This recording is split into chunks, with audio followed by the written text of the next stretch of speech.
I can't think of someone I'd rather hear from at this moment. I mean, we're living at a time of triple crisis: pandemic, economic, democracy crisis, racial justice.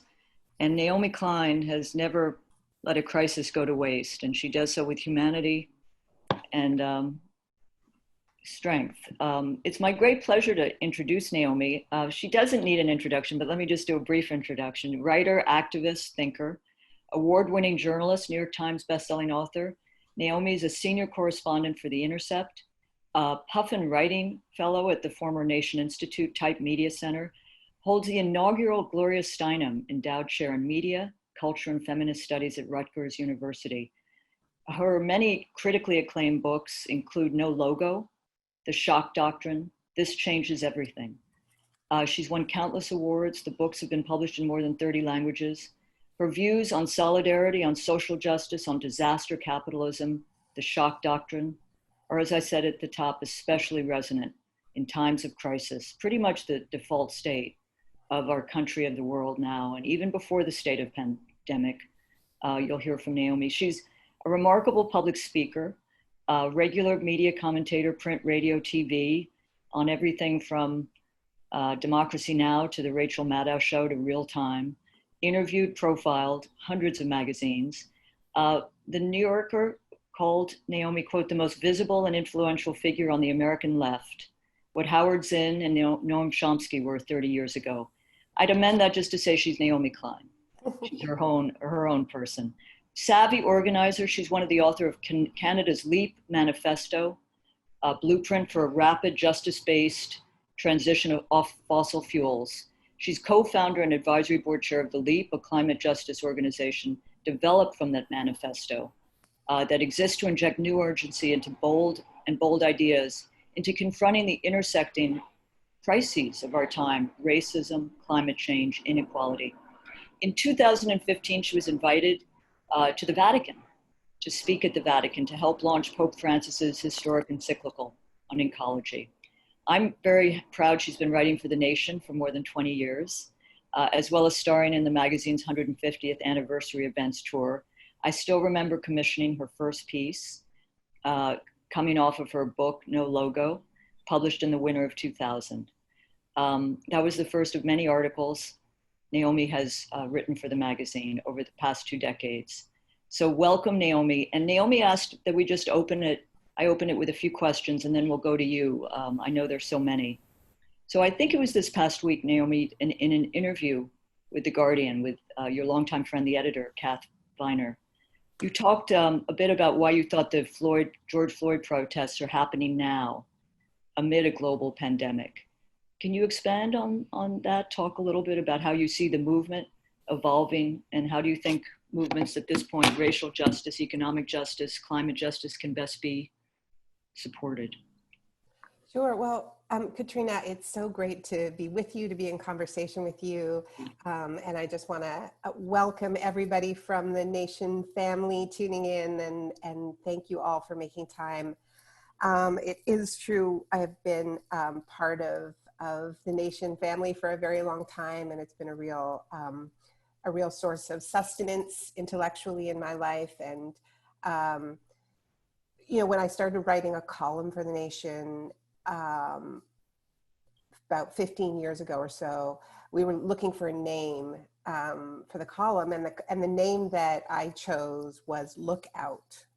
And it wasn't like look out for falling objects, or like, hey, you know, a concept of calling it Lookout was a sort of a challenge to American readers to look outward at the rest of the world. I started writing the column actually when I was living in Argentina, making a documentary film called The Take. It was shortly after September 11th, and it was a very inward-looking time.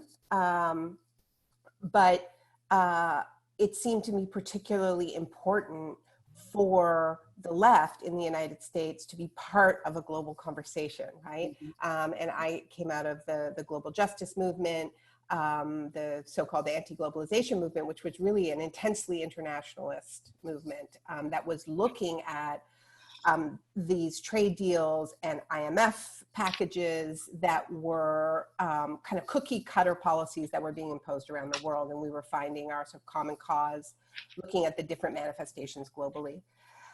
Yeah, so I just wanted to share that. In terms of the moment that we're in, I think it's too much to encompass in just one answer. And there are so many factors. And of course, the reasons why we're seeing this huge Black-led racial justice uprising, this movement for Black lives, is because of the treatment and mistreatment and abuse and murder of Black people. That's the most important reason that we need to understand this is happening. And I think there would have been responses to these series of killings with or without a pandemic. What I was getting at, I think, in that Guardian piece was a question that a lot of people have been asking around why so many white people and non-Black people are joining a movement that they had been spectators to, frankly, in previous uprisings, and trying to tease that out and understand that. And I'm not sure I do totally understand it, but I do think that there is something around a kind of a softening that the pandemic created. Even just a slowing down that is happening because our economy has been forced to slow down. And I think there is something in just the speed of capitalism that prevents solidarity, and that that acts to sever or blind us to the reality of interconnection and interdependence. And COVID, even though we are not all impacted by it equally by any means, and yes, every disaster does discriminate and heighten pre-existing inequalities, it isn't a great equalizer, it isn't a great leveler. I think we understand this. It is true that an invisible virus that is highly communicable through breath and touch forces us to confront the reality that we are in a biological web. And that is that manifested in an appreciation for workers who are systematically devalued in our economy, for people who are systematically discarded and devalued. So we're having to think about people in meat processing plants, and we're having to think about people in Amazon warehouses. And these are overwhelmingly people of color, overwhelmingly Black and brown people. These are the people who are caring for our loved ones in their last dying moments. And so I do feel like maybe those interdependencies made visible, right, created a richer context for solidarity in these uprisings, perhaps. That's just a theory. You sound like your longtime colleague, Bill McKibben, who we had on in May, who expressed some optimism coming out of the quarantine. Let me ask you though. Bill and I, we find our optimism wherever we can. Well, I want to come back. Part of being in the climate movement. Or just a possibility of change, because you have talked and spoken of radical change for many, many moons. Thomas Piketty, in his magisterial work, has argued that you don't see the kind of change we seek without war and depression. And I, suspect that's what we're confronting as we look back or look ahead, right? I mean, the jobless numbers exceed the Great Depression. The pandemic is a kind of war, as you said. Yeah, I actually don't think the pandemic is a war. And I don't think war metaphors work for it. I think the pandemic refuses logics of domination. And that's why, if we look at where the outbreaks are, follow the macho, dominance obsessed men the world over, right? And we see, who's tried to bully this thing and treat it like an enemy, and who's in isolation right now. Jair Bolsonaro getting attacked by birds, which is an incredible metaphor in itself. Let us recall that the birds like Bernie, but they don't seem to like Jair Bolsonaro. But yeah, so Brazil under Jair Bolsonaro, obviously the United States under Donald Trump. India under Modi, Russia. Russia, Israel, the Philippines. And the countries that are dealing with it best are some of the countries that are led. Zealand. What? New Zealand, women, not just women, feminists, women with a non-dominance-based leadership style, right? No, I agree. Yeah. Women who are open to interconnection, and it isn't the apps that are doing it for them. It's the infrastructure of care, right? And that matters, right? And Katrina, you mentioned these moments of crisis, and it is true that when I have talked, and I've been talking about the need for a Green New Deal style response to the climate crisis for a long time. It's the thesis of my book, This Changes Everything, which begins with a call for a Marshall Plan for Planet Earth, which is a phrase that was used by Bolivia's climate negotiator at the time, Angelica Navarro, more than a decade ago. She called for a Marshall Plan for Planet Earth. And that vision is now going under the banner of a Green New Deal. It's gone, there's been lots of names for it, but what it is a massive, it's not a climate policy. It is a plan. It is a blueprint for the next economy. Yeah.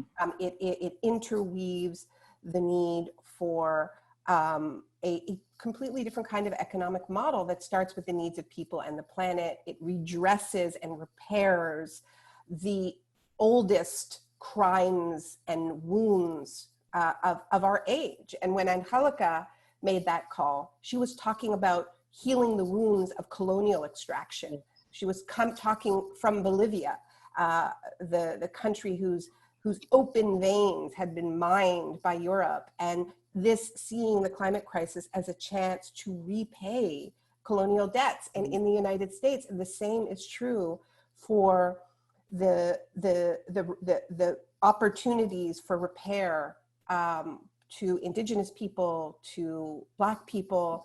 We can't do it without that kind of repair.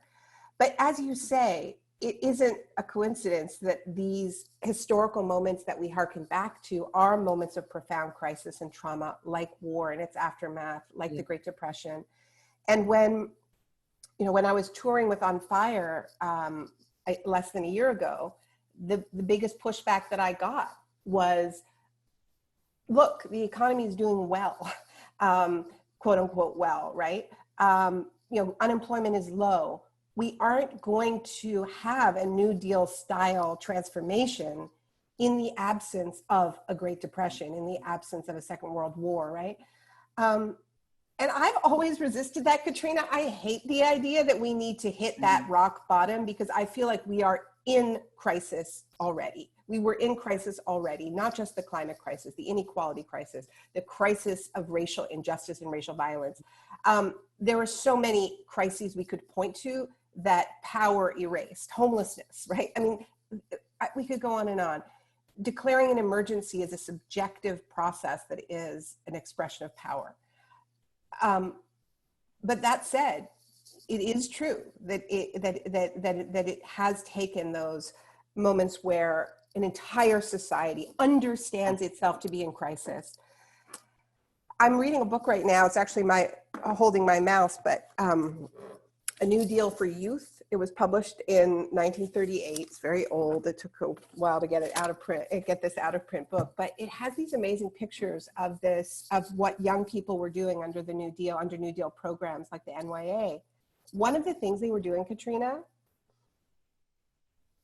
young people were being paid to build tuberculosis isolation huts. So these were tiny houses that were delivered to the homes of poor people who had someone with TB, but they didn't have the space to quarantine them because their homes were too small. So can you imagine, the government delivered them a house in 1937.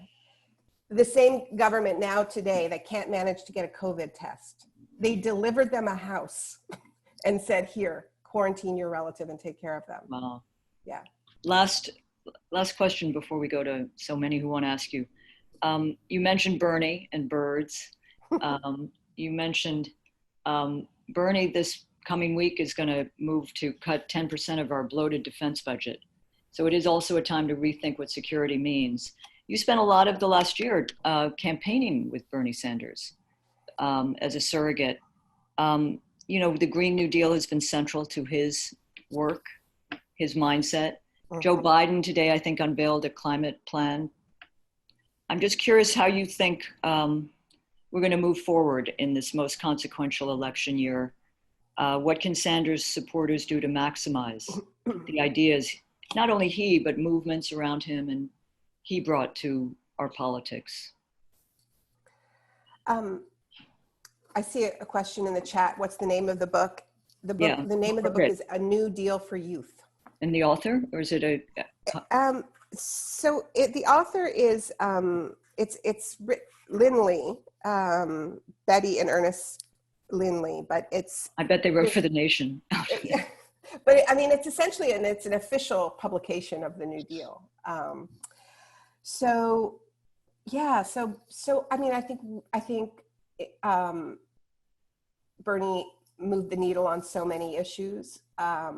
It's still, I think, hard to accept that, in this moment when the center is moving so quickly, we're reading articles in the New York Times about the need for prison abolition by incredible intellectuals like Miriam Kaba, and there is an understanding all of a sudden at the sort of centers of liberal power that only the most bold, transformative, kind of revolutionary actions will get at the reason why we are in this state of multiple overlapping and intersecting crises. It's hard to accept that the candidate who was running on precisely that philosophy that we do need a political revolution, and I should say on precisely that philosophy, but not on precisely that policies. Bernie, I love Bernie, and I think that Bernie ran in many ways an absolutely incredible historic campaign, but I think that there were weaknesses, including the ability to speak to the specificities around race and gender. And there were folks inside the campaign who were pushing for it. Barbara Ransby wrote a great piece for The Nation. I loved Barbara's piece because we need that kind of frank conversation that is not about recrimination, but is really like, how do we not repeat these mistakes? Because what Bernie showed us is that there is a progressive majority out there.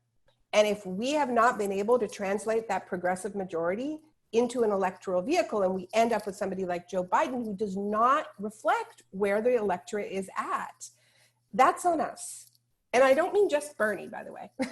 I also mean the progressives who didn't support Bernie, but it's on all of us. It's on all of us. And so we need those spaces to have productive conversations about how we don't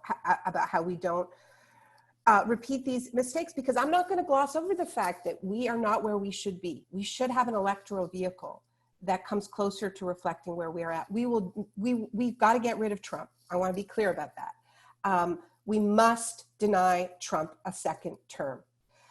And once again, look out because Trump understands himself to be in community with Modi, with Duterte, with Bolsonaro. These are his buddies.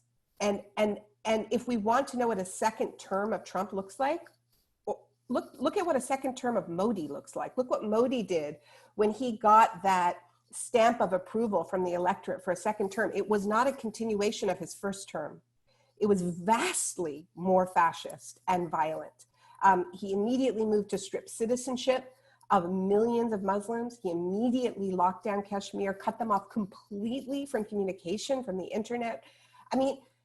So don't tell yourself, those of you who are out there, who are disappointed with the offerings, do not tell yourself that a second term of Trump is even a seamless continuation of the atrocities that are the first term of Trump. It is worse. It is much, much worse.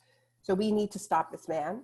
And I think that we're not doing a good enough job, frankly, of focusing on just the straight up death toll around COVID. And, you know, I'm speaking to you from Canada. I came here I live in New Jersey. We managed to get here. This is where my family is. We're going to spend the summer here. The contrast, and I don't want to over romanticize Canada. We've got our own problems here in Canada. But going from the United States to Canada, I have never felt the contrast more acutely. And I mean, I don't want to rub it in. I don't want to rub in how few COVID deaths there are on the part of the world where I am compared to, you know, just an hour south. So we need to focus on that, but we also need to be honest that we could have done better. We will push Biden. We will have the movements that will push him hard. I think people understand that there can be no demobilization after an election that brings Biden to the White House. In fact, that's where when we need to step up, because there will be much more receptivity on the federal level than there has been. Naomi, thank you. I'm going to turn it over. I just want to say to those listening, as Naomi spoke about Modi in India, she did a brilliant conversation with Arundhati Roy, and we published a piece a few months ago. Maybe Peter or Sarah could post it, but it gives a very, very clear sense of what Naomi's talking about. So no demobilization. No, onward. I'm going to pass it on to Erin. No demobilization. But there are many, many questions. I can see them popping up. So thank you for. Yeah, thank you. Thank you for those remarks. I want to build on a little bit of what you were saying. You are talking about how we're in a moment of overlapping and intersecting crises. And you've also written that climate is a specific challenge to the left. And now we're in this moment of these intersecting crises. What is the left's specific challenge right now, and what should we be doing? When it comes to climate? Well, when we're with the totality, with all of the crises, how does the left respond? You know, where are we going wrong, and what should we be doing better? So I think that to be honest, I think the left is actually in pretty good shape right now. And I think that the fact that we have, and I would urge people once again to read that fantastic piece by Barbara Ramsby, who is talking about the significance, not just that these are mass mobilizations, but that they are Black-led mobilizations, that they are multiracial movements that are led by Black people and other people of color. Because this is where the power is. This is where the working class is. And so I think what we need to keep doing is continuing to deepen the connections and putting forward bold alternatives and bold solutions. And so I think the fertility of the defunding the police and the prison abolition frame and building on the intellectual work of Angela Davis and Ruth Wilson Gilmore, Miriam Kaba, Michelle Alexander, and on, I think that is such a robust frame, because that is only possible with a dramatic reinvention of the care economy, of the infrastructure of care, of the infrastructure of cherishing each and every person. That is the only way we can move from our economy that is built, and Katrina talked about defunding the military, because it isn't only the domestic infrastructure of force that we need to be talking about. I mean, so much of the weaponry of policing is a migration from the weaponry of war home to local police forces. So we need to take on all of that, but that's only possible with these huge investments in a Marshall Plan for planet Earth, right? And this is one of the reasons why I did support Bernie as robustly as I did, because Bernie's Green New Deal was a truly internationalist Green New Deal. He was talking about moving more than $1 trillion from the military infrastructure protecting oil and gas pipelines to the green economy locally that can create millions of jobs, but also he was talking about mobilizing hundreds of billions of dollars of international aid to allow developing countries to leapfrog to green energy and so on. We need that kind of internationalist frame. So I think we need to keep doing what we're doing, which is that combination of the rejection of what we cannot accept, whether it is racist murders, whether it is a administration that is suggesting that we go back to quote unquote normal, stepping over the corpses of our neighbors, or whether it is climate breakdown. We need that clear rejection, but we also need to deepen the interconnections between our yeses, right? Mm-hmm. And so a Green New Deal is one frame, but we need to, I think, build deeper alliances between, even deeper than we have now, between the climate justice vision and the prison abolition vision, right? Where are we moving the resources? What and how does that speak to the need for reparation? How do we deepen that? And I think that is there in the Green New Deal, but there are things that we can deepen about it. Absolutely, it can be more explicit. Because let's be honest, I don't think it has spoken enough to the communities that need it most, right? So those are just a few of the things I think that we need to be doing. More of the same, getting rid of Trump, building our movements, building our yes, our coherent yes, because in the absence of an electoral vehicle at the federal level, like in the absence of a presidential candidate who's running on the platform that we really need, and who has the credibility of a track record to believe that he would actually do it, because we are making progress, I think, with the task forces and getting some of the policies that we need to come out of Joe Biden's mouth, but he doesn't have the track record that we should trust him in any way, shape, or form. Not that you ever want to trust politicians. You always need to mobilize them and make them do it, as FDR said.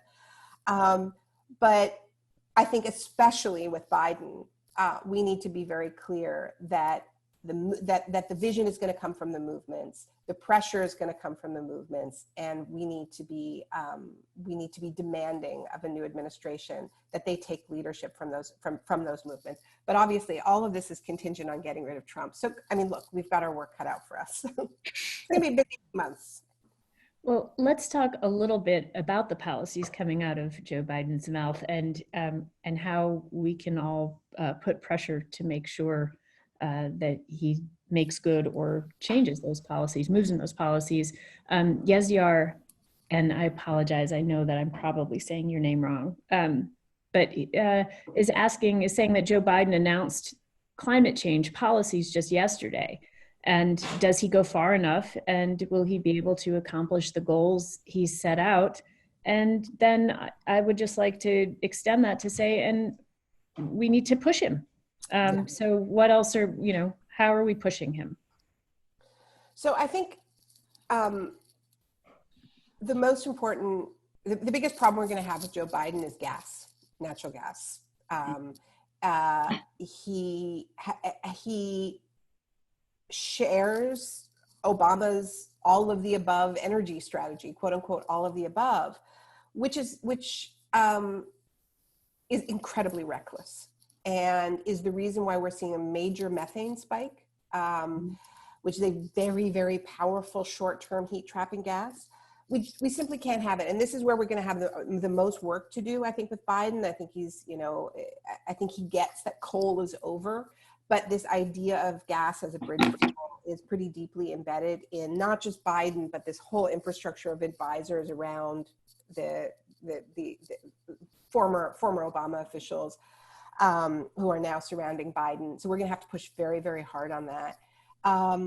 And we're going to have to be pushing him to adopt the ambition of a Green New Deal. He's saying he wants to be an FDR style leader. I think there's an understanding now that this is a kind of an FDR moment, but that is not the kind of leader Joe Biden is. Okay. And so it's not going to look like that kind of a moment. It's going to require different kinds of people surrounding him, different kinds of people in key positions. I think we should be focusing. There's a lot of focus on the vice presidential pick. We should also be focused on Treasury. We should be focused on the key economic levers, and including energy. So that's going to make all the difference, because, Biden, the process that led to Biden being the presidential pick was an extremely weird one. We all know that, okay? He was not doing well. He ran a very bizarre campaign, then proceeded to disappear. But a lot of voters made a calculation that they believed that he was the safest pick to beat Donald Trump. And you know what? They may not have been wrong.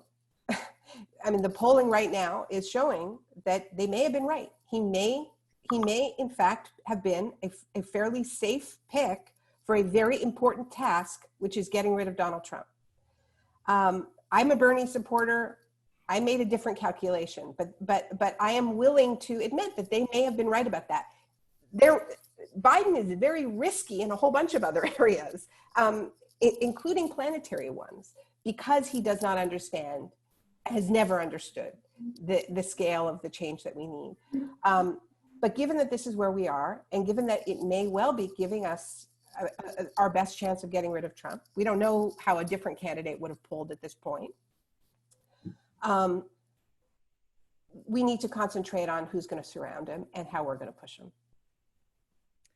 So there are several questions about who you might think might be a good vice president. So from Regina, from Jordan, from Jean, there are more. So thank you all for your questions. So, Biden is going to be part of a team, and that person he picks as vice president is a pretty important role.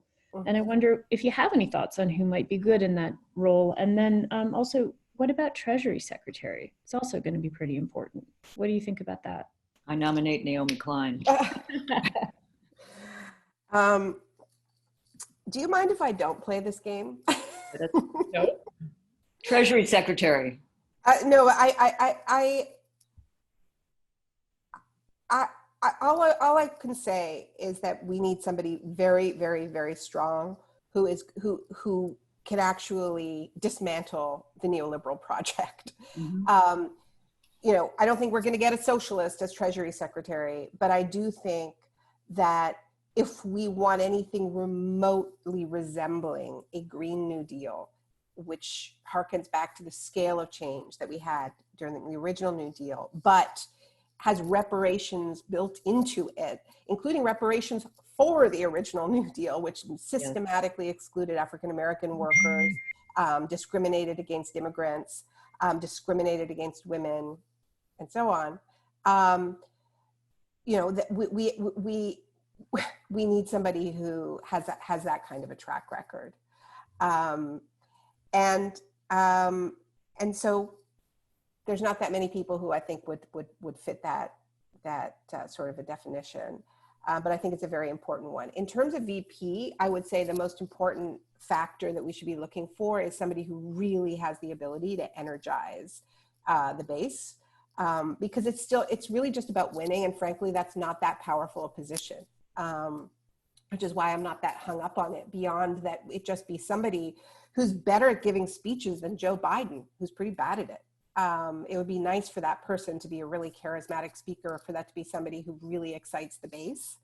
And, I'm just thinking just in terms of not taking anything for granted, and understanding that Trump will try to steal this thing as well. So I'm sorry I'm not naming names. For various reasons, I find it difficult to do. And it's not something that I'm not a pundit. I'm not particularly good at this stuff. Oh, that's okay. I also hold grudges, so. Fair enough. So Cindy Grossman is asking about the phenomenon we're seeing right now where people are rejecting the wearing of a mask. They're equating it with their rights and their freedom. And something Alicia Garza said when she talked to us is that we also have to recognize that that we're having a movement, that the right is in the midst of a movement too. And I wonder if you could speak to that energy and, and more about how, you know, how do we handle that? Mm. Yeah, I think that's really important. And that movement is a frightening one, and it isn't going away no matter what happens in November. And I think we need to be thinking really strategically and longer term about how we defang that movement and prevent a different candidate from running on the right who is more lucid. You know, like, I mean, I'm chilled to the bone at the idea of a Tucker Carlson run for president. I think that would be very scary. And I think if Biden blows it in his first term, we could be set up for a more effective American fascism and white supremacy. So we need to be thinking very, very seriously about what Alicia was talking about. And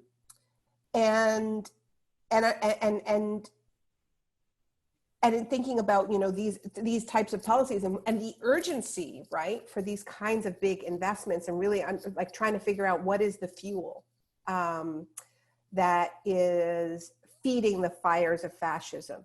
How do we dampen it? And how, and not, and I don't mean just like throwing money at it, like trying to deal with this sort of economic precarity. I think it's that hard historical work. And I think that is something that there was some hope that Obama would do that, right? When he delivered his what was called the race speech, right? After the Reverend Wright controversies. And he gave this incredible speech. It's really worth rewatching. And there was some hope that an Obama presidency would lead a process of kind of truth and reconciliation and repair, because that was, you know, Desmond Tutu who headed South Africa's Truth and Reconciliation Commission in South Africa. He tried to get reparations in it, and was not listened to, and has deep critiques of the limits of just truth. So I just want to underline that. But that didn't happen, right? There was the race speech, and then there was a period of kind of colorblind policies. I think it is so urgent that we use these years that we have now. And I think we've got a couple of years where we are going to be moving slower as we try to dance with this virus, right? I think we should think of them as the years of repair. I think we should call them that. Repairing our relationships, including doing that work of looking backwards, which Americans never want to do because it's always ancient history, even if it happened last week, right? Obama wouldn't even look back at the Bush administration, let alone look back at Jim Crow and slavery. It's this sort of the tyranny of the forward momentum. Well, we can't really do that right now. And maybe that's a good thing. Maybe it's a good thing that we are being forced to slow down and do some work of repair. And so I think that's about repairing our relationships with each other, doing that historical work and bringing people along as best we can. And also some work of repairing the mess we have made of this planet. You know, I think we need a modern day civilian conservation corps, a climate conservation corps as part of a Green New Deal. This is something Biden has talked about, and I think we really need to invest in it. You know, the original Civilian Conservation Corps planted 2 billion trees, more than 2 billion trees. We need that to suck carbon out of the air. But you look at those Civilian Conservation Corps camps, they built 800 state parks, more than 800 state parks. And one of the things that we're seeing is, and a lot of nature infrastructure, right? The sort of, a lot of what allows for nature education today. What we know about this virus is that it spreads indoors. So we need to give everybody access to the outdoors. There was all this shaming about people crowding into public parks. That's telling us we don't have enough green space. We don't have enough public parks. We don't have enough access to nature. Let's have more of it. And one of the things that's interesting about the Civilian Conservation Corps camps is that when it comes to COVID, these are these would be relatively easy to make safe because people were living in the camps, right? As they were building state parks, as they were planting trees. So unlike most workplaces where they're very porous, people are moving in and out, you'd need to test people and retest people every single day. When it would come to a civilian conservation corps reboot, you'd be able to test people on the way in, quarantine anybody who tested positive, and then you have a relatively safe workplace and living space. And it's an opportunity for young people to have something that they really want right now. This is just judging from some of my students at Rutgers, an opportunity to get out of their family homes and be with other young people. Because a lot of young people are really isolated right now and are missing their friends, their community, and you know, are not looking forward to a future of just online learning. So that's a lot, but there you go. Well, it is a lot. I want to switch gears a little bit. You recently wrote an article for The Intercept that laid out how big tech companies are trying to exploit the coronavirus to extend their reach and their power. And another example of the shock doctrine that you have worked so hard to explain. So if this is the pandemic shock doctrine, as you have put it, the Green New Deal, whatever you want to call it, what is the new high-tech future being rushed in as a result of this pandemic? I wonder if you could talk a bit about that. For sure. There's so many interesting comments in the chat. I just sort of feel like just stopping and all these people talking about their grandparents who were part of the Civilian Conservation Corps.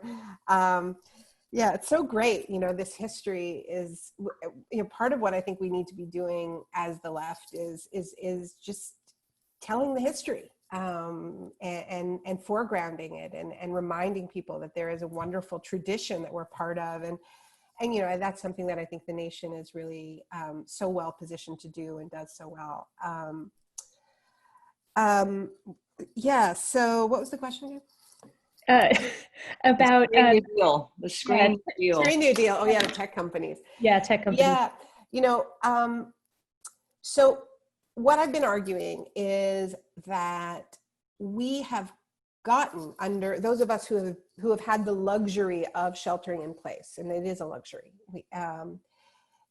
we have gotten a fast forward version of a vision of the future that was coming towards us anyway.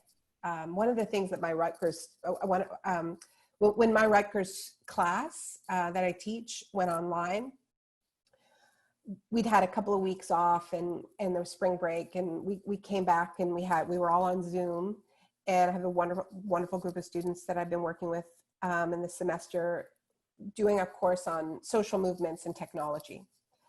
And we did a go around, and one of my, just sort of checking in, and you know, many of them had been in residence and they were suddenly back in their family homes. And one of my students said something that's really haunted me. She said that what she found most disturbing about lockdown is how little she had to change her life.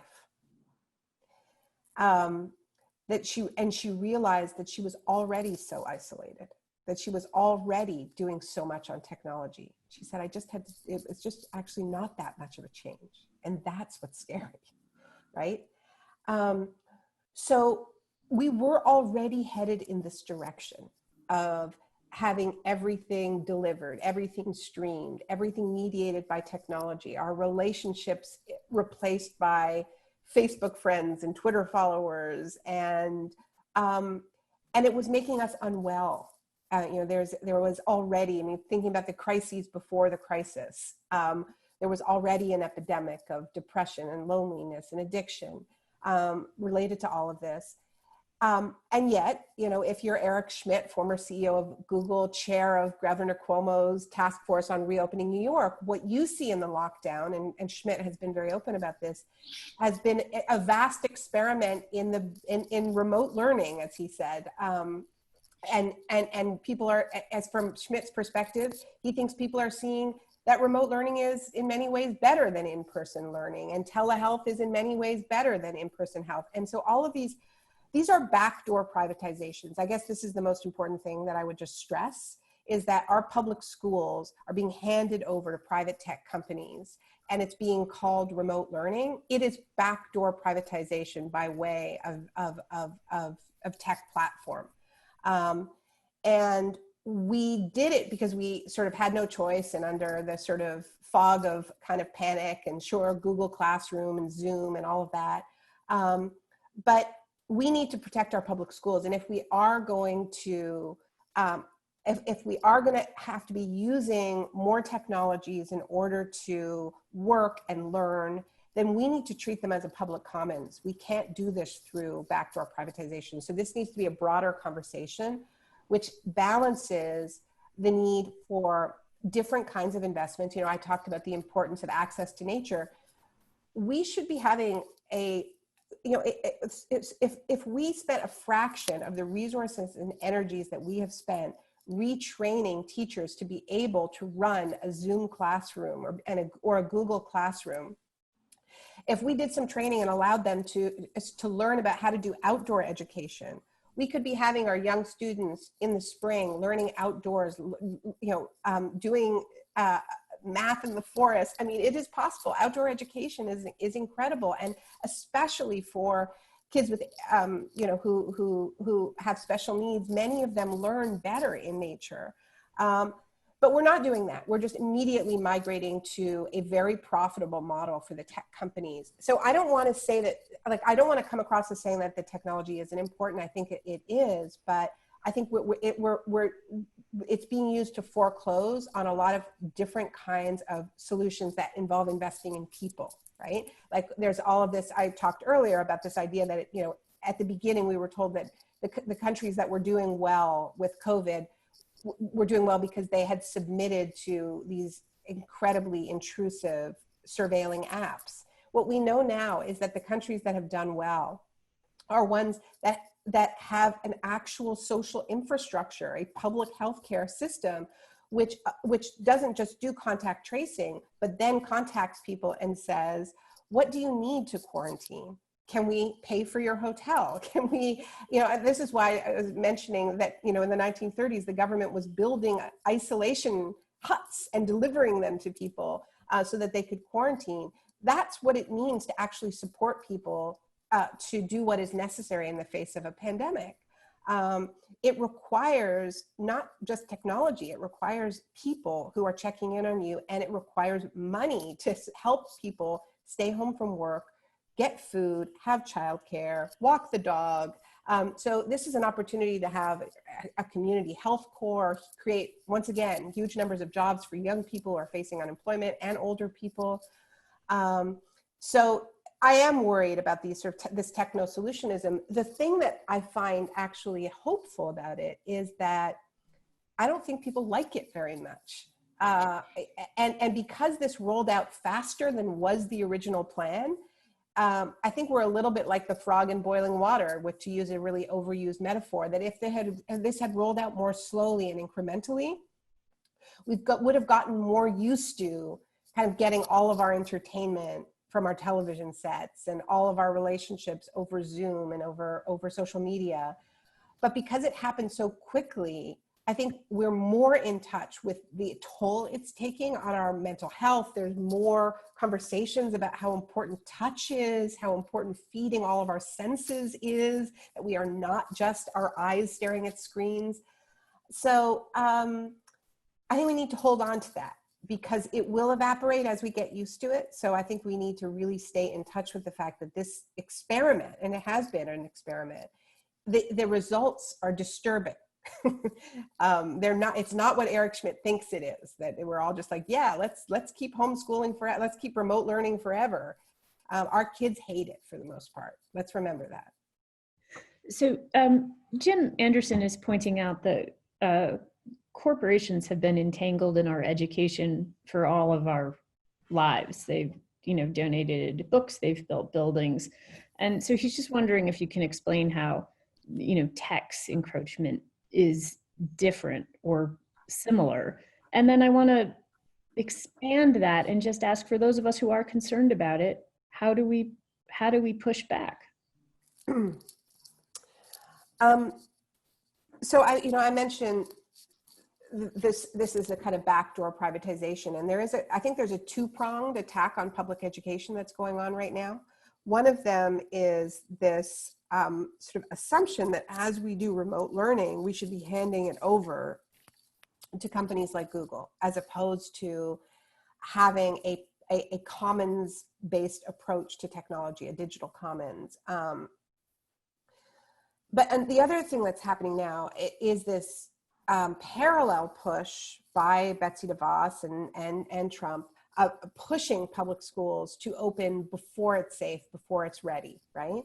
And then, and shortly thereafter, we've heard Betsy DeVos, who came into this position after lifelong support for privatizing public schools, for voucher systems, charter schools. Betsy DeVos doesn't believe in public education. And now what we're hearing from the Department of Education is, well, if these public schools won't reopen, then they should give the money directly to parents so that they can spend their personal education budget however they wish, which is vouchers, right? So this is a pretty classic example of what I have called the shock doctrine in the past. Education is always on the front lines. You know, in the shock doctrine I wrote, I quoted an article from Milton Friedman in the Wall Street Journal shortly after Hurricane Katrina. And he talked about how the parents and the teachers and the students were spread all over the United States. And he said, this is a crisis. It is also an opportunity to radically remake the education system. And then he called for exactly what Betsy DeVos is calling for now, for parents to be given their own education budget for their personal vouchers to spend in private schools, right? So they are trying to do what they did in New Orleans after Katrina on a national scale, using COVID as the disaster. So we've got a double attack, a twin attack going on, one by the tech companies, one by the charter school infrastructure and the voucher movement. As parents, as teachers, we need to organize against this and be very clear-eyed about it. I just want to pick up on something I saw in the chat flying by, which somebody identified themselves as a disabled senior and said that they've never felt more connected. And they said, after all, I'm watching Naomi Klein right now. Look, I think that we're learning some wonderful things about how we can use technology to avoid unnecessary travel and to have more accessible events. I've had some fantastic conversations that I wouldn't have had because these technologies allow us to do this from our homes and no matter where we are. So like I said, I don't think that this is about not using these technologies. I think from a climate perspective, we are seeing that a lot of air travel was unnecessary. A lot of car travel was unnecessary. And we need to, frankly, ration our use of air travel, for what is truly essential. I think that what this moment is challenging us to do is really think about what is essential. We talk about essential workers, but I think a lot of us have asked ourselves, do I really need to buy this? Is it essential? Do I really need to do this? Is it essential? We need to pair. I think that's part of what the years of repair should be about, is really thinking about what is essential in terms of our consumption, in terms of our labor, and invest in those essential areas. So yeah, I'm thrilled that we're able to do this without burning as much carbon as we would have if we were doing it in person. I still think in-person events matter. There is an energy that we can get when we find ourselves with other human bodies, whether in the streets or in indoors or outdoors. It's why these protests have mattered. That couldn't have happened with just collectivism, right? People knew they needed to be together in the streets. And so I think, like I said, we need to figure out what can't we replace with technology. We need to have those in-person gatherings more regionally, avoiding air travel. Our national and international gatherings, maybe we can do those, continue to do those. Maybe we'll have some platforms emerge that are communally owned. We'll have a digital commons version of Zoom that has better security, and a little bit less extractive of our data. Yeah. So I just want to thank you, and before I pass it back to Katrina for her close, I want to let you know that in my scan of the chat as people were coming in, we have people from our community from over 30 states in our country. We have people from England and Canada, and we have a real I think that's my parents. Tell them thank you for me. But we also have a real outpouring of appreciation and respect. Mimi calls you an incredible public intellectual. Sandra wrote in the very beginning from Florida. Hi, Sandra. She said, you are my hero. And there's just really a lot of appreciation expressed in the chat. And I also want to thank you so much for your time and your clarity and your passion. And with that, I'm going to turn it over to Katrina. Naomi, you always challenge us. You challenge us to think more boldly in more transformative ways and more creative ways. You've given us a way to think of these times, years of repair. You think the infrastructure of care, the idea of retrieving our own radical history is very dear, as you can imagine, to the nation. And at this time of multiple intersecting crises, your talk was so remarkable. I think everyone on this call feels like they've been transported somewhere and they've been thinking so deeply in this last hour that they can reemerge, whether onto their screens or their streets, and never demobilize, think more humanely. And thank you for your remarks about the nation. I think Barbara Ransby's article is this idea of the multiracial power, the racial movements being led by African Americans at this time is so key.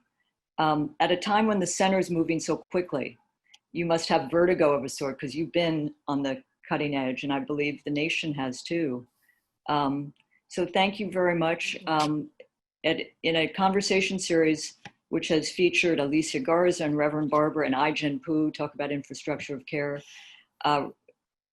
we have Chris Hayes coming in August, Katie Porter, and we have Joan Walsh, the 29th, and someone I know you know well, Mike Davis, Mike Davis this Monday with John Wiener on their book on LA in the 60s, another time of great ferment. But thank you for deepening our yeses, Naomi. There's always a spirit, never ignoring the possible dystopia we may enter, in the oligarchical future we may enter, but always giving us grounded, concrete hope to continue working, fighting, and onward. And thank you, Naomi, for being part of so much. And stay well. Thank you, Katrina. If I could just say thank you. This was such a treat. It felt really good to have this visit with the Nation family. And I feel really recharged by it as well. Thank you for all of your work. And I think particularly the historical work and reminding us that we're part of this wonderful and beautiful and proud lineage that people try to make us ashamed of and scare us about, you know. That was one of the most heartbreaking parts for me of the being part of the Bernie campaign, and the most moving for me. You know, when I was on stage, I would often say that I felt my ancestors with me. You know, I'm a granddaughter of a trade unionist organizer, blacklisted, and you know, and war resistors who came to Canada because they didn't want to fight in Vietnam, and we're told to be ashamed about that history, and people said again and again that Bernie couldn't win because of it, because it would be used against him. And maybe they were right, but we can't let them be right again. And the only way that we keep that from being used as a weapon is by being proud of that history. So thank you.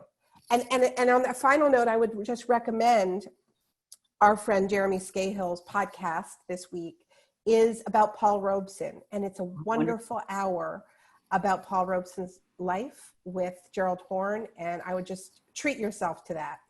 Terrific. Thank you, Naomi. And thank you you, all Katrina. of you for joining the call.